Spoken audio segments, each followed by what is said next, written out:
Karen has saved you from me doing much of a bio. I used to be a journalist and spent almost 30 years wandering across America, chasing presidential candidates, hurricanes, western wildfires, just about anything that I could convince my editors to send me out on and get them to pay for.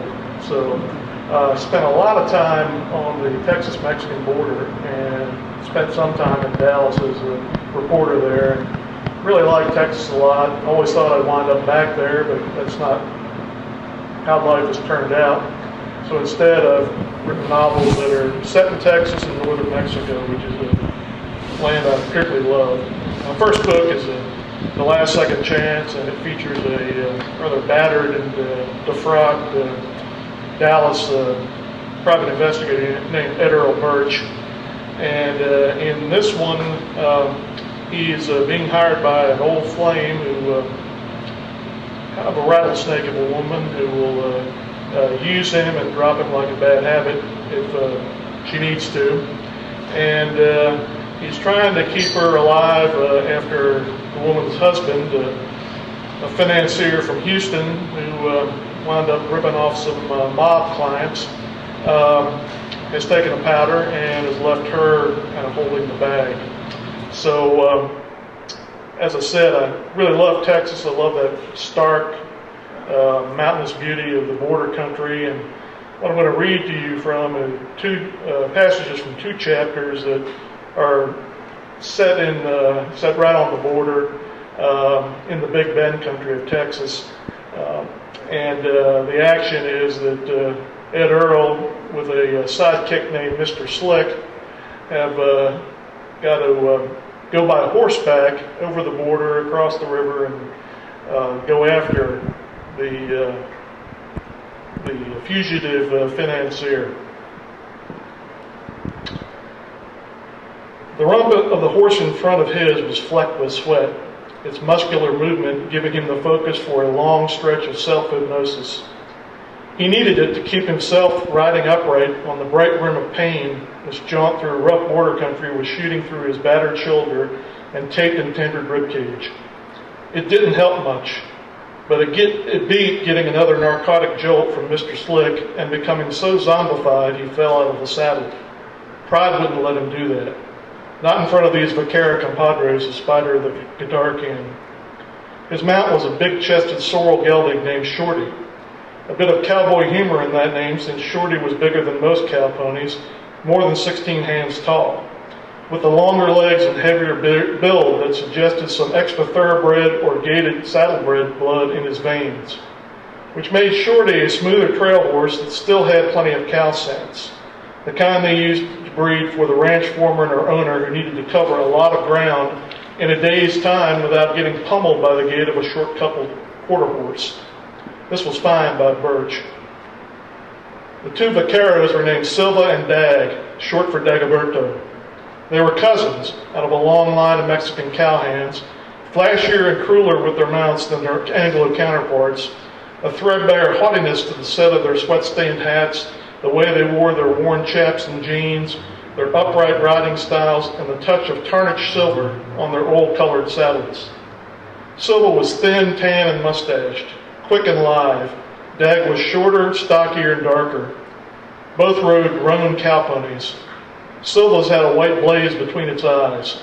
Both were hands for the O2, one of the big spreads, once part of the A.S. Gage empire, but now owned by a big back east corporation that ran a line of freighters and tankers, made luncheon meats, mined kaolin, and treated the ranch as much as a tax write-off as a working cattle operation.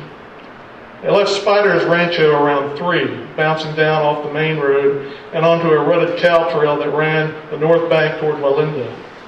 They tacked up and slipped over the river in the early morning darkness, letting the icy water slide up and over horse bellies and human thighs, clenching their teeth against the chattering chill as the wind hit their wetness on the other bank. It would take them a day's ride to get close enough to the old mining town to scope it out. A backcountry cut through what was once part of Villa's domain, home to bandits and smugglers, rustlers and prospectors, and Candelaria workers harvesters of the spiky desert plant that yielded a rich wax coveted for its polishing luster. Forbidding country, rough, arid, and isolated, but sparsely majestic and not deserted.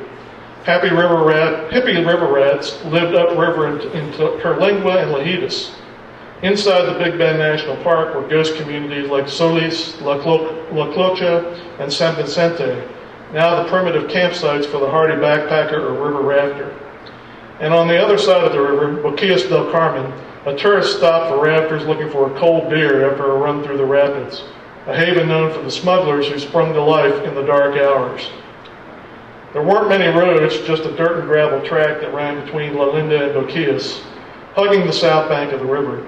They stayed clear of it using old cattle and smuggling trails that crisscrossed the promontories that highballed the Santa Elena, Mariscal, and Boquillas canyons, then laced their way down to flatter country that ran between those rocky spines. The last of the winter rains were still fresh on the land, brightening the dull desert browns and grays with bursts of olives, ochres, reds, and yellows, darkening the rocky outcroppings with moisture. The tangy creosote odor of the greasewood was strong in the air, the scent of telephone poles after a thunderstorm. There was a damp chill that hung across their shoulders and seeped into their lungs as they rode. Burch fumbled in his pockets for Lucky's and his Zippo. Shorty's ears pricked up at the snickering metal sound of the lighter, head rising and alert, then slowly lowering. It hurt to suck down the first lungful of smoke, but Burch did it anyway, twice, 3 times. He pulled up to the side of the trail and waited for Mr. Slick to catch up, careful not to spur his horse into the cat's claw and Spanish dagger that reached out from the sides of the narrow sand track. This next passage I'm going to read is pretty personal to me because it talks a lot about, or borrowed heavily from my experience with my father's death, who died of Alzheimer's at age 75. And I made this at Earl's daddy. Burch saw the smoky pre-dawn mist snake through the draws leading down to the river. Thought of a place half a continent away from here and felt the faraway pain of a dead parent gallop up into his throat. His daddy died 4 months after his 75th birthday, wasted by weeks in the hospital and years of a hateful disease that ate away his memory and storytelling wit and withered his working man's body into a shuffling spindle. Near the end, the best painter in Coppell, when sober, didn't know his only son, wouldn't speak to his only wife, and called his only daughter by his wife's name. In those last days, with his wrists tied to keep him from jerking the IV lines out of his arms, and the food tube out of his nose, his hazel eyes would widen in anger, and his big horsey head would stubbornly swing away whenever Mama leaned in close to tell him she loved him and was glad he was still alive. At the very end, when he coded in the recovery room after doctors cut a hole in his stomach and inserted a food tube, he recovered just long enough to ask the nurse to let him die. Then he was gone. She buried him in a peach-colored blazer, an off-white shirt, and a navy tie peppered with daisies and other flowers. With his blotched, parchment-thin skin and shrunken features, he reminded Burch of an old black waiter, ready to serve double bourbons and scotches at the clubhouse for Fat White Money and its frat rat sons, white folks slick back and sleek after 18 holes and a long hot shower. Resting in his copper-colored casket, Daddy didn't look like the man who could knock back bourbon and beer at the American Legion Hall all night and knock out flawless trim work with a blinding hangover in the still heat of day, squinting through sweat and the smoke curling up from a Lucky on his lip.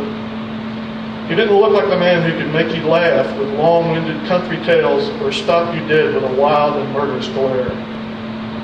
That man died long before the gaunt figure in the casket did. And when Mama leaned in to tell him she loved him one last time, the stubborn fire was gone, his eyes were closed, and he didn't turn away. It was fine for Mama, but it stabbed Burch badly with the hard truth that he had put a lot of distance between himself and his father's long, slow decline, widening a gap he would never be able to close.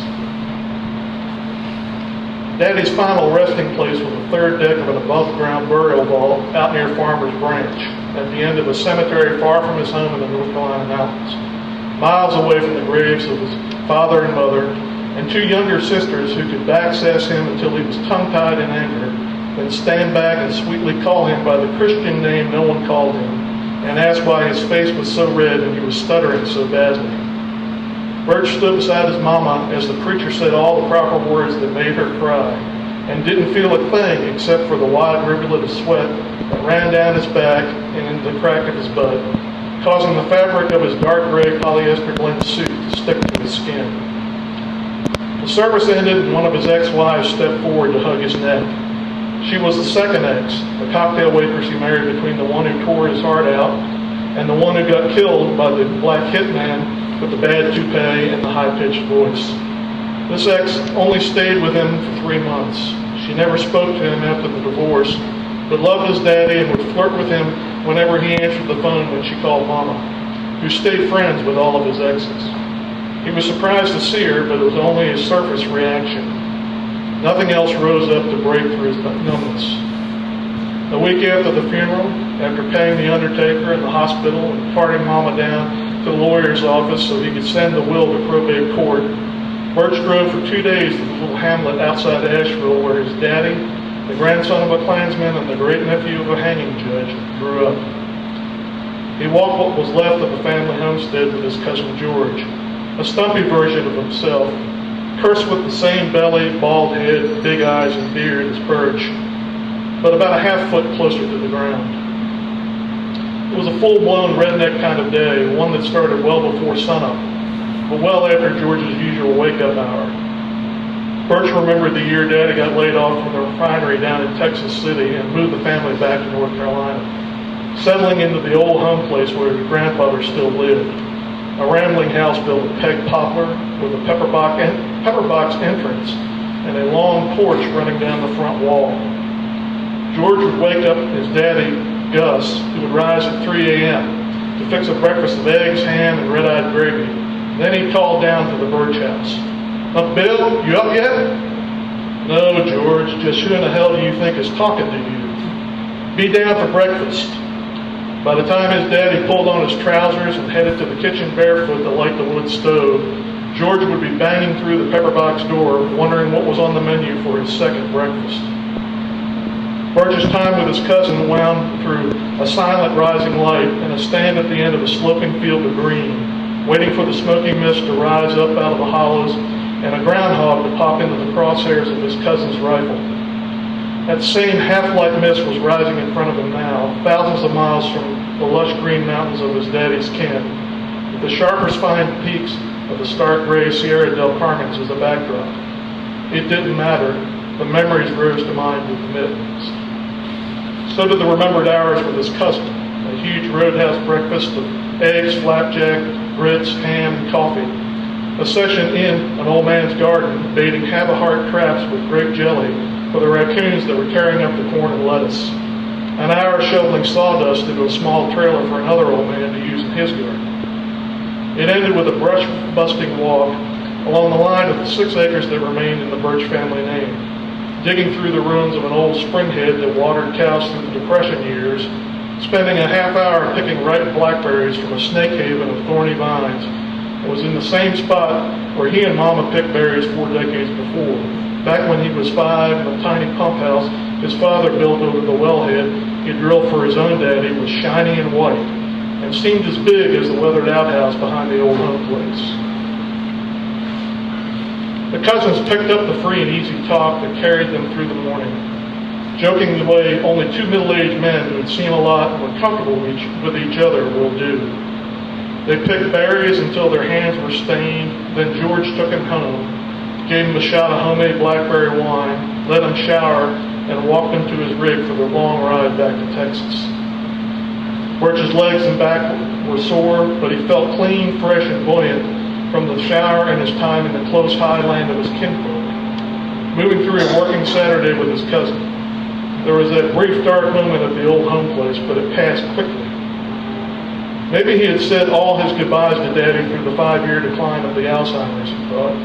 Maybe all he would feel was relief, that his mother wouldn't have to burn herself out trying to take care of a man angry about her trying to keep him alive, that his daddy didn't have to spend any more time as a helpless vegetable, that he wouldn't have to feel so damn guilty about not pitching in any more than he did. What rode through the front of his mind wasn't grief or guilt. It was the dawn mist, the humped ridgeline, and the keening note that sang through his blood in the ancient Highlander way, reminding him it didn't matter he was born in the flatlands of Texas, that he and his daddy were mountain stock, and, for a short time, that he was stepping through the land in which his people were born to live. He headed west on I-40 and pointed toward Knoxville, pushing his rig through the hairpin mountain turns, punching up a college FM station playing bluegrass. He listened to Bill Monroe blaze through 3 of his standards, including Blue Moon of Kentucky and Walls of Time, the old man's plaintive wail drawing a tighter line through the Celtic call that was already stirring in Burch's chest. Whipping through a long set of downhill curves, he nodded his head in time to the Stanley Brothers' rank stranger, barely noting the high-pitched gravel of the runaway truck ramp that flashed into his window. Then J.D. Crowe, Tony Rice, and Doyle Lawson sang Model Church, a song about an old man talking to the soul of his dead wife, telling her about finding a place of worship that had that old-time ring. The singing was accompanied only by a lightly strummed guitar and a stand-up bass. The lyrics were carried by the tight harmony of the 3 men, recounting the old man's joy at finding comfort in a church that made him feel like some wrecked Marine who gets a glimpse of shore.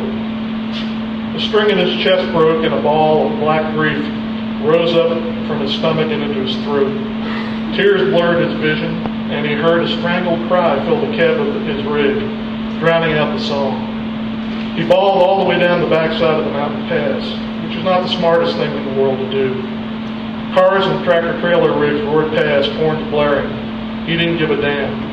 He mourned for his daddy, barely able to see the road, never touching the brakes, not giving much of a damn if he flew off before them.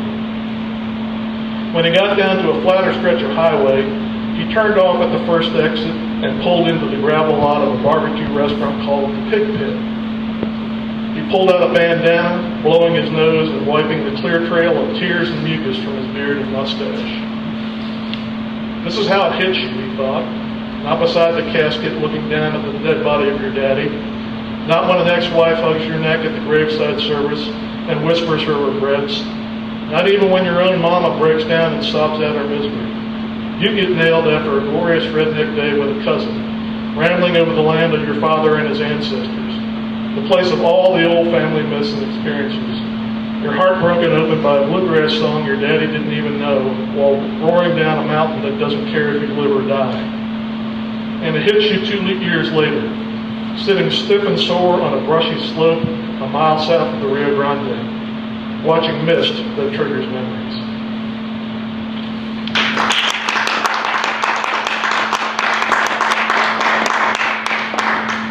Thanks much, folks.